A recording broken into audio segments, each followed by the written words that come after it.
Okay, my friends, so this week we're focusing a lot on maps and exploration. So, we'll be reading an informational text today about maps.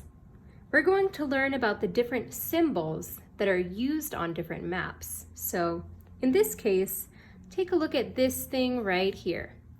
This box is something similar to what you'll see on a real map. It's called a key.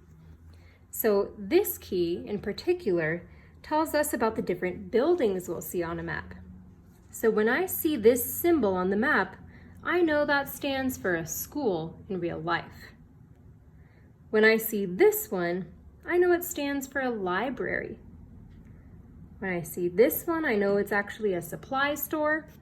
This one is a food store, and this one is a house.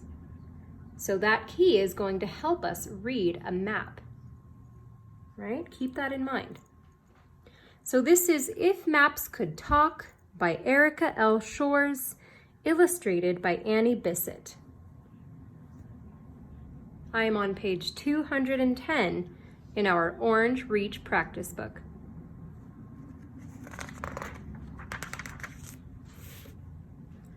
Maps, finding your way. Where is the water slide? If you were a bird, you could fly high up to find it. But since you are not, you will have to use a map. Maps use symbols to show where things are. The orange rectangle on the picture map is a symbol for the water slide. How do you know that? Read on. So let's take a look at this picture map on page 213. Let's look at that key.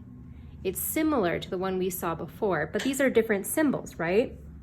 So when I look at this red square, that symbol stands for the entrance to the water park. Where is that on the map? The entrance is right here. Now I know this green diamond shape is a family play area, so maybe some kind of playground. Where do you see one on the map?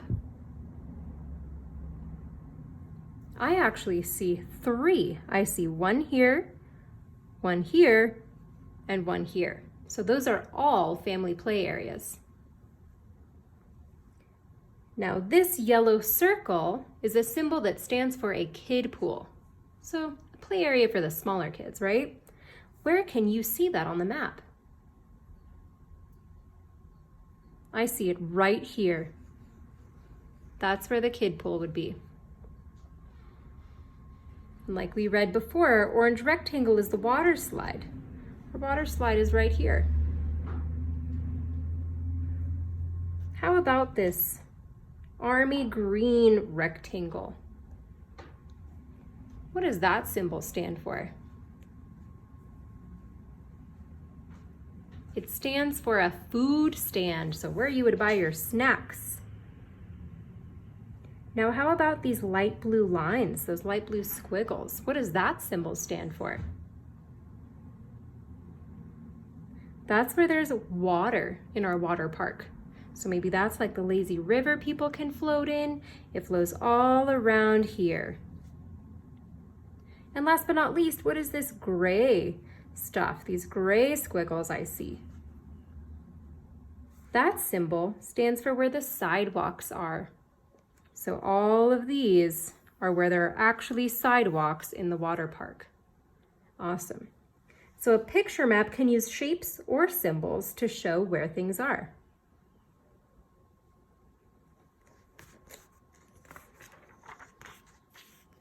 The key to using maps. The box at the bottom of a map is the key. Use the map key to learn the meanings of map symbols.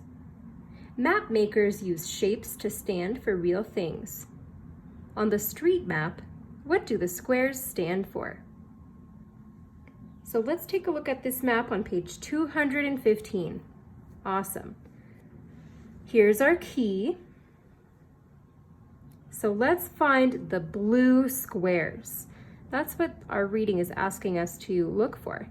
I see a bunch of blue squares on the map. Let's find out what they stand for. Those are all houses. Awesome. So if this was a map of your street, that's where all the houses would be in real life. How awesome is that? A street map shows street names and symbols to help people find their way around town.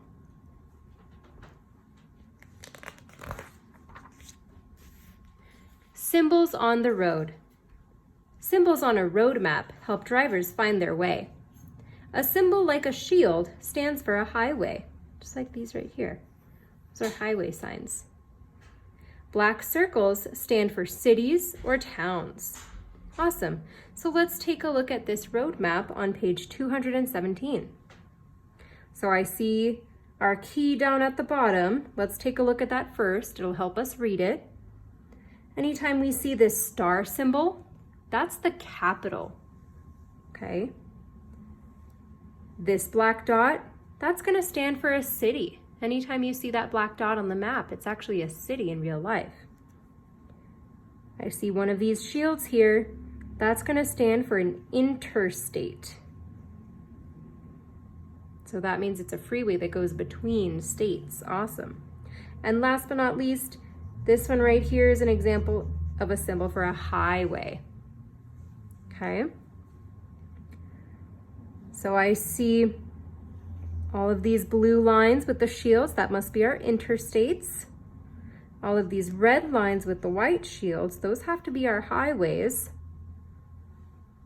The black dots, I see one right here, one right here. Those all are standing for cities in real life. So this one is Silver City. This one is Farmington. This one is Albuquerque. Awesome. And last but not least, I found the capital. In New Mexico, this is a map of New Mexico, the capital is Santa Fe, and it's right there. Awesome. So a road map shows where roads and cities are.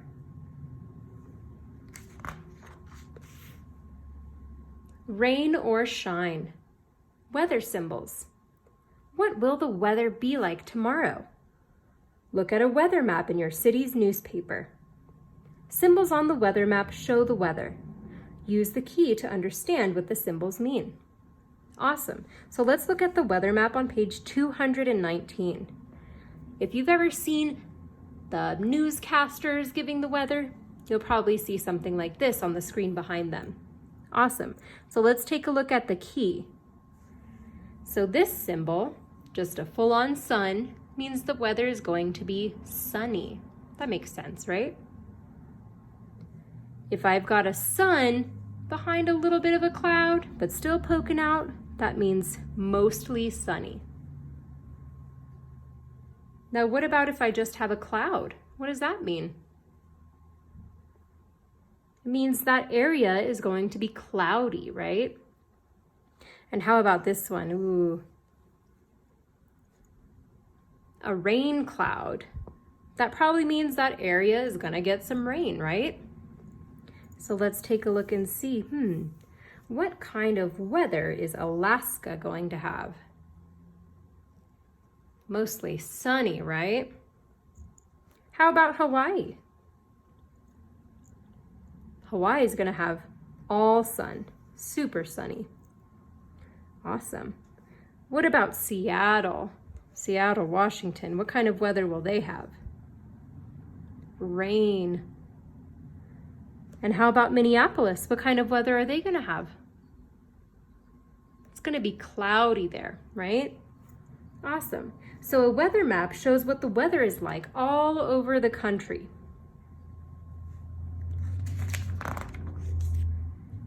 No key needed. Picture symbols. Most maps have a key, but there are some maps that don't have one. These maps use symbols that look like the real things they stand for. Can you find the giraffe on this picture map? Awesome, my friends. So let's look at the picture map on page 221. This looks like it is a picture map of the Texas Zoo. So if you're inside the zoo and you see all of these different animals on the map, you'll probably know what they stand for. So if you want to go see a giraffe, You'll have to go to where that symbol is on the map. And if you want to see a tiger, you'll have to come here. If you want to see the elephants, you've got to come here. And that's pretty self-explanatory, right? Awesome. This picture map uses picture symbols to show where to find the animals at the zoo. Easy peasy.